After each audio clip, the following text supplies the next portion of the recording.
उद्धव बाळासाहेब ठाकरेंची साथ सोडून शिंदे गटात प्रवेश केलेले खासदार यवतमाळ वाशिम लोकसभा मतदारसंघाचे खासदार संजय देशमुख आपल्यासोबत आहेत।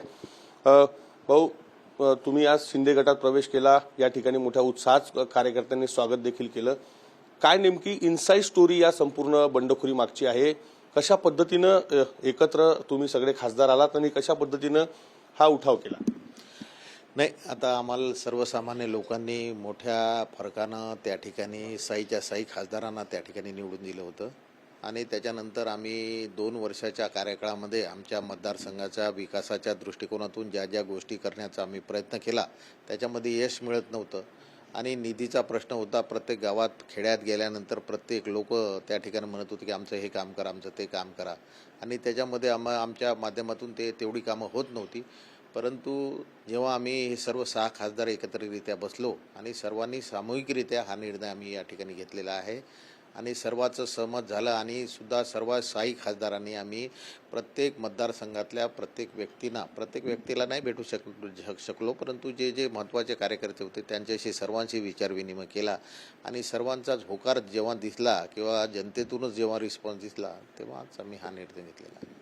भाऊ, तुम्ही सांगताय की विकास कामाच्या संदर्भानं मी पक्षप्रवेश केल्याचं सांगितलंय, मात्र एक जर पाहिलं तर अंजली दम यांनी सांगितलं की 2 वर्षामध्ये 18 कोटी रुपये निधी जो आहे तो तुम्हाला या ठिकाणी दिला होता आणि त्यापैकी जर खर्च आहे तो 1.42 कोटीच इतका खर्च करण्यात आलेला आहे। 106 पैकी फक्त 7च कामं जे आहेत ते आतापर्यंत करण्यात आली। ते अंजली दमानिया यांना याविषयीची माहिती नाही, कशा पद्धतीनं हे सर्व कामं होत असतात, कारण प्रत्येक कामाचं पत्र दिल्यानंतर त्याचं एस्टिमेट होते, ते एस्टिमेट झाल्यानंतर त्याला सँक्शनिंगचे अधिकार कलेक्टरला दिलेला आहे।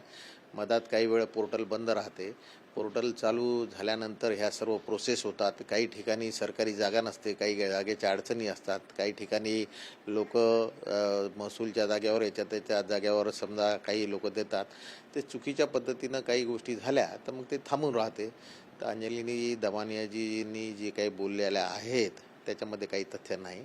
आम्ही सर्व कामाच्या बाबतीतला पुढाकार घेऊन अनेक एस्टिमेट तयार आहेत, अनेक एस्टिमेटच्या बाबतीत कामंसुद्धा चालू आहेत। तुमच्या पक्षप्रवेशाच्या वेळी किरण पावसकरांनी एक विधान केलेलं आहे की मला सांभाळा, मुलांना सांभाळा, घराला सांभाळा। जे बाळासाहेबांचं वक्तव्य होतं त्या वक्तव्याच्या संदर्भानं त्या ठिकाणी संचालन करताना त्यांनी म्हटलंय या संपूर्ण वक्तव्याच्या संदर्भानं टीका टिप्पणी जी आहे ती मोठ्या प्रमाणात केली जात आहे। नाही, या वक्तव्याच्या बाबतीतलं काय मला माहिती नाही काय म्हटलं त्यांनी। उद्धव ठाकरे वेळ देत नाही अशा पद्धतीची टीका टिप्पणी जी आहे ती केली जात आहे आणि त्यामुळेच हा उठाव केल्याचं सांगितलं जात आहे। तुमचा व्यक्तिगत काय अनुभव या संपूर्ण? नाही, वेळच्या बाबतीत मी आता उद्धव साहेबांविषयी काही बोलणार नाही। 27 तारखेला या संपूर्ण 6 खासदारांच्या मतदारसंघामध्ये उद्धव ठाकरेंचा दौरा जो आहे तो या ठिकाणी होतोय। गद्दार म्हणून तुम्हाला सांगितलं जातं आणि त्या संदर्भात कार्यकर्त्यांना मार्गदर्शन देखील उद्धव ठाकरेंकडून केलं जाणार आहे असं सांगितलं जातं। नाही, आता ते तर येतील, मतदारसंघात येतील, लोकांशी भेटीगाठी घेतील। आता ते तर प्रत्येक राजकीय पक्षाची जी काही भूमिका आहे ते त्यांची मांडतील, आम्ही आमच्या पक्षाची भूमिका त्या ठिकाणी मांडू। आम्ही कशासाठी गेलेलो आहे हे सर्वसामान्य जनतेला माहीत आहे आणि आम्हाला या ठिकाणी जो काही पाठिंबा मिळाला, सर्व जाती धर्माच्या लोकांचा पाठिंबा मिळालेला आहे, सर्व कार्यकर्त्याचा पाठिंबा मिळाला आहे। नाहीतर नुसतं एकटं संजय देशमुख जाऊन काही उपयोग होत नाही। तेव्हा सर्वसामान्य जनतेच्या मनात जी गोष्ट असते ती मनातली गोष्ट आम्ही करण्याचा प्रयत्न या ठिकाणी केला आणि त्याच्यामध्ये यशस्वी झालो। मी एकटाच खासदार नाही, तर 6 खासदार आहेत की जे 3-3 टर्मवाले खासदार आहेत त्यांनी सुद्धा ही भूमिका घेतली। मग याच्या मागचं काय सत्य आहे हे तुम्हाला या ठिकाणी दिसून आलेलं आहे।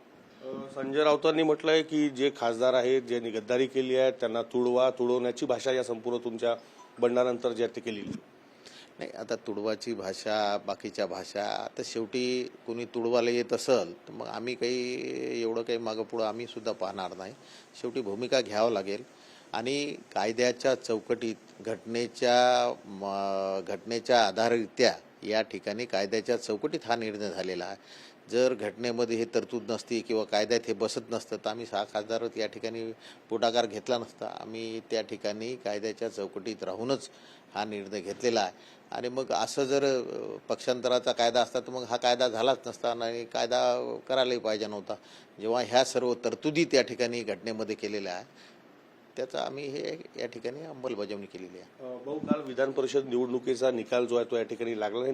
नाशकामध्ये शिवसेनेला फसवलं गेल्याची भूमिका जी आहे ती महेंद्र दळवींनी या ठिकाणी मांडलेली आहे, दराडेंना या ठिकाणी पराभूत करून।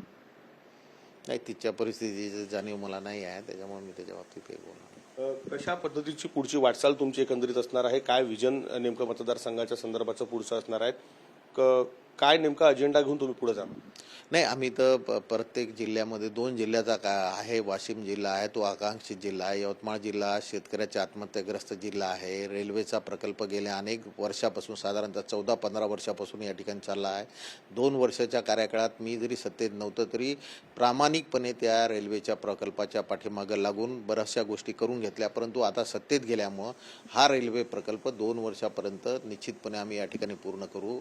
जे शकुंतला एक्सप्रेस होती, जे इंग्रजाच्या काळात त्या ठिकाणी सुरू झालेली होती, तिला सुद्धा ब्रॉडगेज करण्याच्या दृष्टिकोनातून तसं आम्ही थोडंफार त्याच्यामध्ये यश आलं.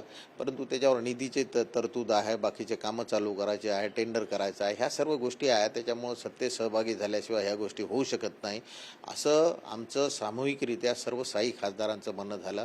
आणि आम्ही जेव्हा यांना पाठिंबा दिला तेव्हा या गोष्टीच्या बाबतीत आम्ही त्यांच्याशी बोलणी केली आणि त्यांना सांगितलं की आम्हाला ह्या गोष्टी आम्हाला तुम्हाला करून द्यावं लागेल. शेवटी आम्ही विकासाच्या मुद्द्यावर ही या ठिकाणी पक्षांतर करत आहे, त्याच्यामुळं ह्या गोष्टी त्यांनी सुद्धा मान्य केलेल्या आहे आणि ते सुद्धा आम्ही करून घेऊ. निश्चित विकासाच्या संदर्भानं मी पक्षांतर जे त्या ठिकाणी केल्याचं खासदार संजय देशमुख यांनी सांगितलं. कॅमेरामन सचिन सयांसह विवेक गावंडे, TV9 मराठी, दिग्रस, यवतमाळ.